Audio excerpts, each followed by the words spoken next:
Good evening and welcome to the Board of Mayor and Aldermen Workshop. It is March 30th, 2023, and it is 6:30 p.m. The prayer on Tuesday night will be with Alderwoman Hobbs. I'll have the Pledge of Allegiance. You should all have a copy of the minutes from the March 7th, 2023 regular meeting. We will have a certificate of recognition for our certified playground safety inspectors. Then we will have departmental reports. Then moving on to the consent agenda.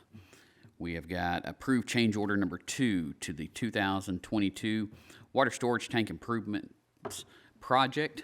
Ms. Jamie. Vice Mayor, Alderman, thank you all for the time this evening.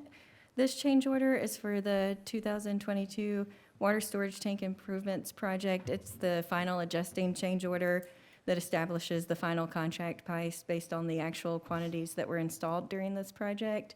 It resulted in a decrease of $4,700 from the contract price that was established in change order number 1, and it was about $676.43 from the original bid price. There was an adjustment to the final completion date where we added 38 days due to some scheduling conflicts that came up with completing the still water tank pressure washing that was added as that change order 1. So that was just cleaning that up to match the actual dates and the final contract price. Do you all have any questions? Can you say that word again? We don't ever get that in here. Decrease? She brought us a few recently. She's brought us a few recently. We try to. But, all right. Thank you. Thank you. Moving on to B, approve a league facility user agreement with Rutherford County Crimson Tide Youth Football and Cheerleading League. This is our regular agreement with them. The league will be paying $2,000, which covers the cost of the field maintenance, and that's about it. Any questions? C, approve paving improvements for the senior center parking lot. With this year's capital plan, this fiscal year, that is, we approved $34,403 for paving of that lot and the striping, but the quote came in higher than that, and so the total quote was $44,818.87. So this will tie in, if approved, to the ordinance amendment as far as for the general budget, general fund budget. Is there any questions? And then D, which is similar to C, it's approved paving improvements for the library parking lot. We approved $40,000, and this year's it came back at $53,392.37. So again, there would be a budget amendment for this. Does anyone have any questions? E, ratify the approval of a program-funded state and local local task force agreement with the United States Department of Justice Drug Enforcement Administration.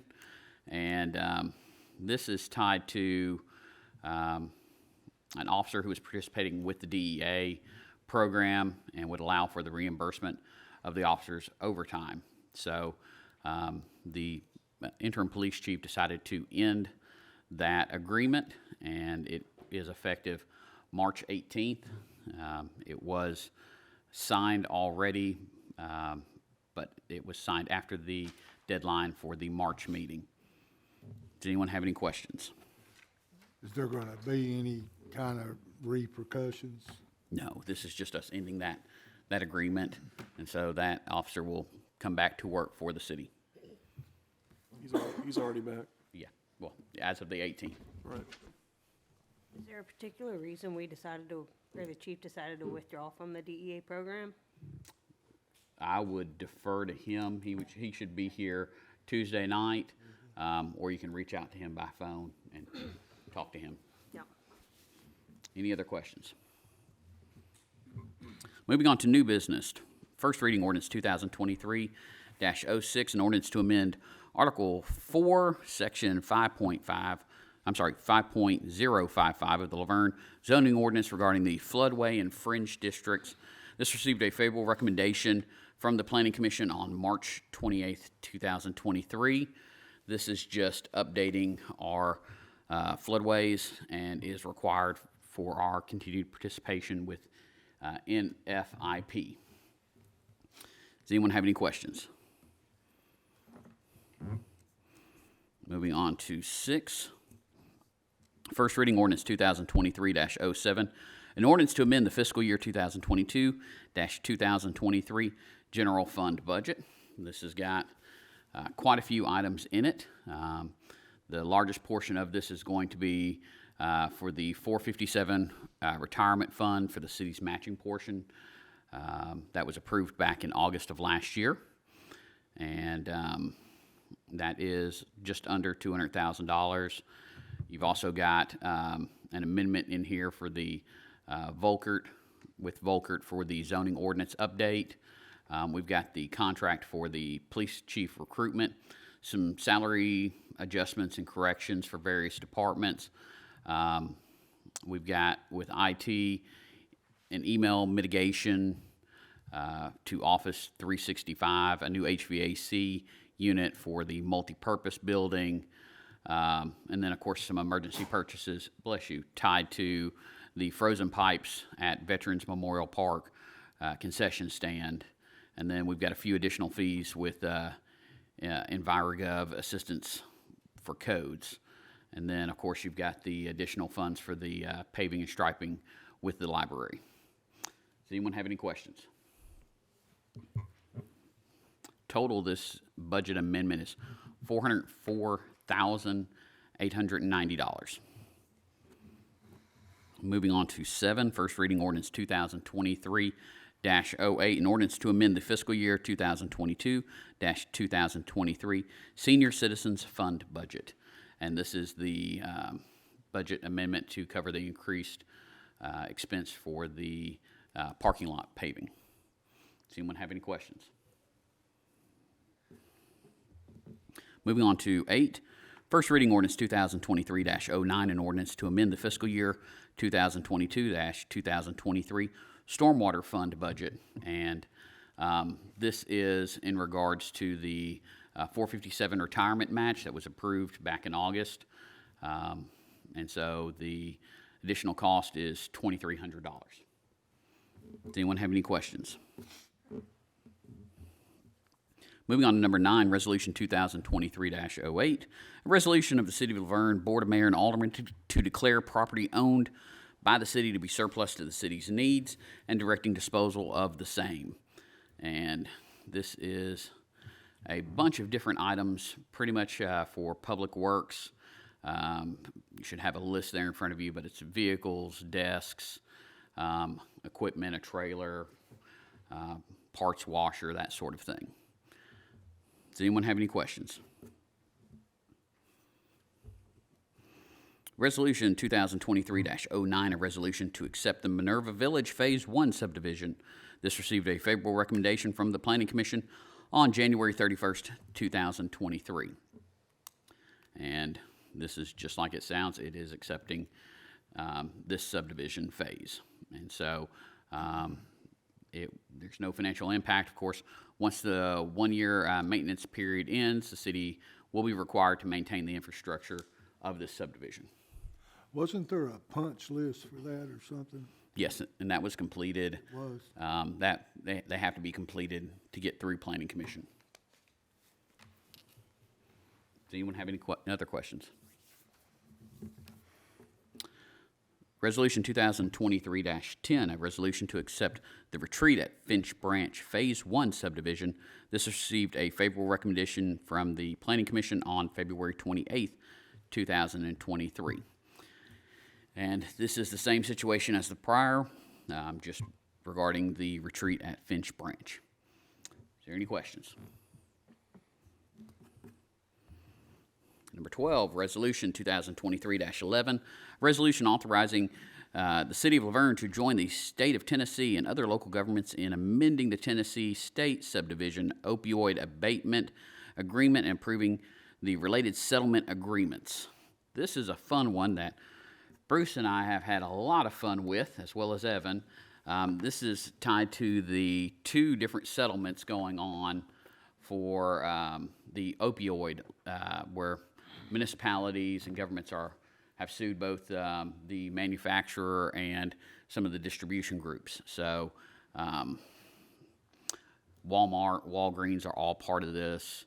CVS, there's a whole list. We don't know the amount of money we will receive from this, but it is more than zero. Does anyone have any questions? Moving on to 13, motion to authorize the mayor to dismiss the word of life lawsuit. This is what we discussed in the executive session.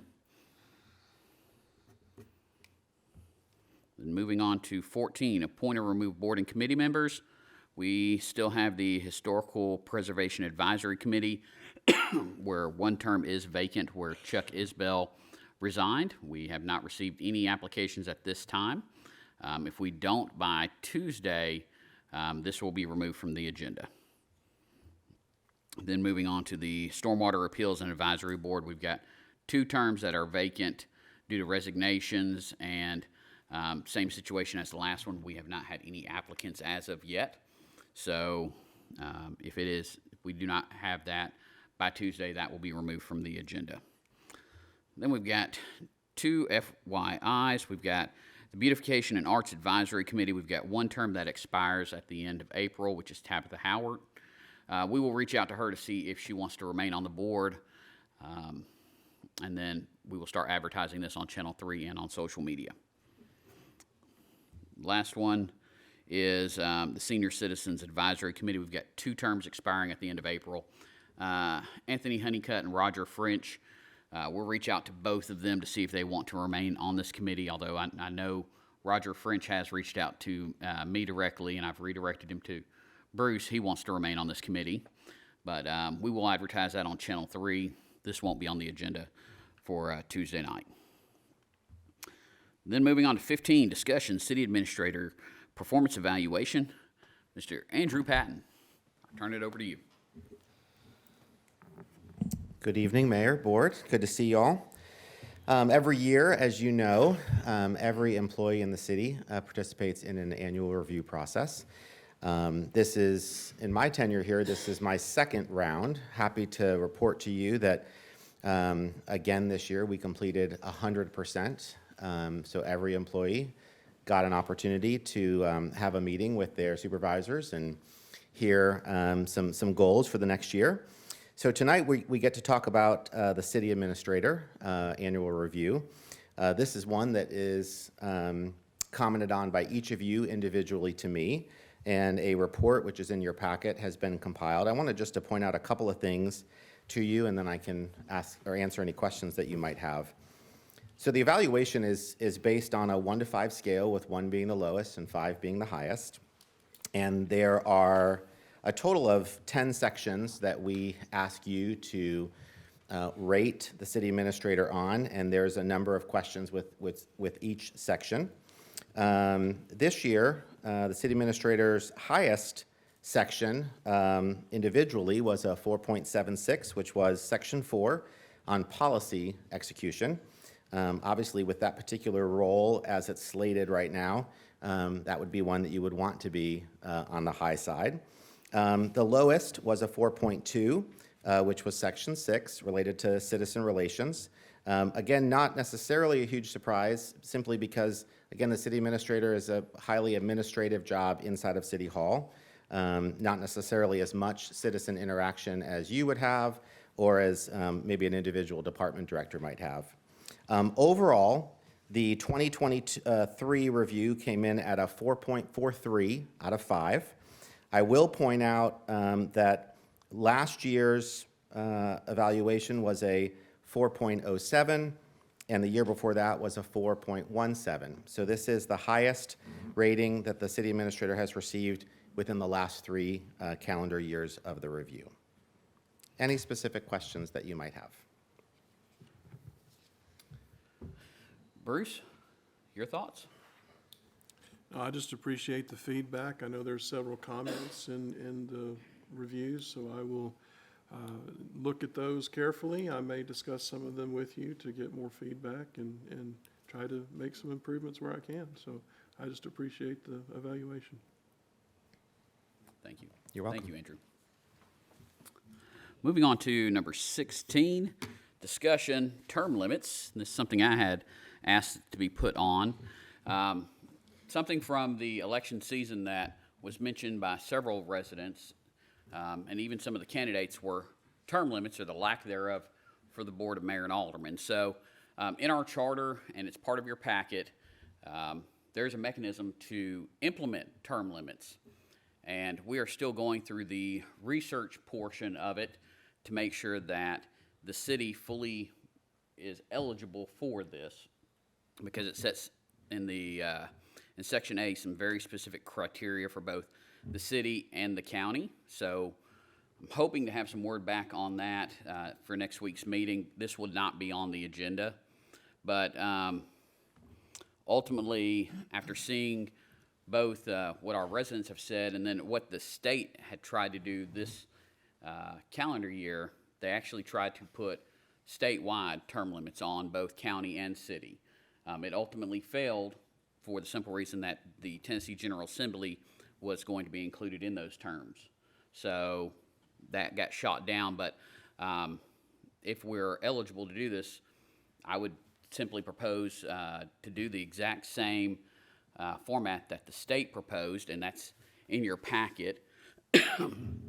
But again, we still have to make sure that we are eligible for that. Does anyone have any questions? What makes us eligible or not eligible? It would be under Section A, and it states, Is that? subject to the further provisions of this section, the Board of Mayor and Aldermen of any municipality incorporated under this charter, which is located within a county that has adopted a charter form of government, is authorized upon its own initiative and upon the adoption of the ordinance by 2/3 vote at 2 separate meetings to establish term limits for the mayor and Board of Mayor and Aldermen of such municipality in such manner as shall be designed by the ordinance. So there's a couple different things there. Of course, the Board of Mayor and Aldermen has 2 separate votes on that. We have to, before we can get to that point, we have to determine that the Rutherford County is a charter form of government. It is listed currently as a private act, and if you look at both MTOS and CTOS, they're not exactly on the same page as to whether a private act is a charter or not. So we are seeking their clarification, since both MTOS and CTOS are the same organization. Just one's for the county, one's for the municipalities. The other thing with this is, if it does pass 2 votes by the residents, then it goes to a referendum in front of all of our residents. They determine by voting yea or nay. And so that's what we would do. So at this point, again, we're waiting on feedback from MTOS, and we will go from there with everything.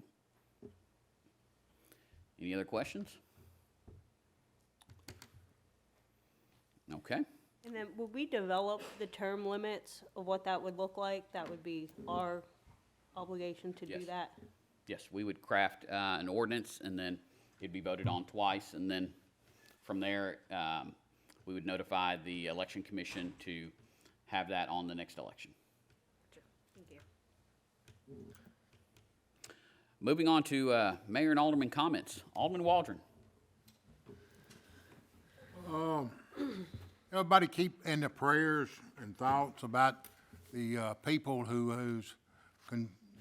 was infected with the storms down south. I know it affected a lot of families, and the victims of the school shooting in Nashville.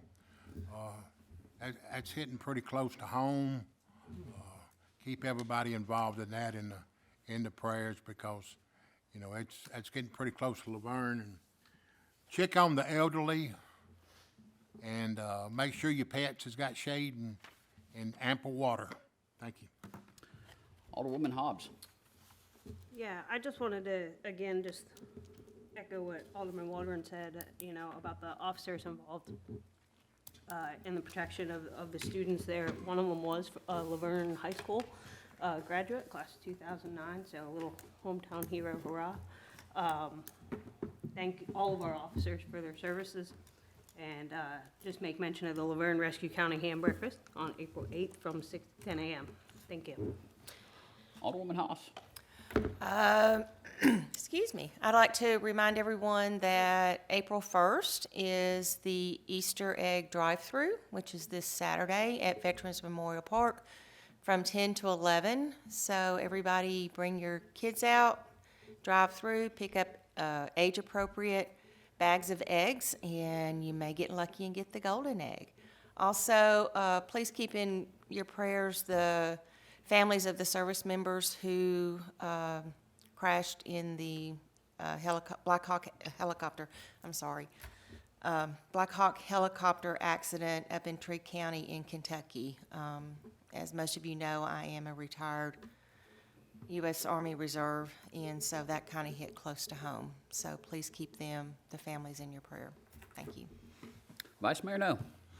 Believe it or not, I've got something tonight. I've got to start talking about it tonight and next week and on Facebook and Twitter and everything else. April the 29th, Laverne Senior Center is going to be having their annual yard sale. We hope to pull it off this year. COVID's cat us down.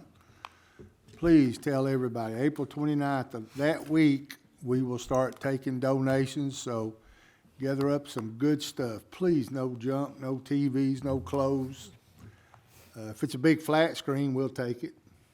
It's got to work. It's got to work. Yes. April 29th, so please, let's start putting the word out. I'll remind you all again Tuesday.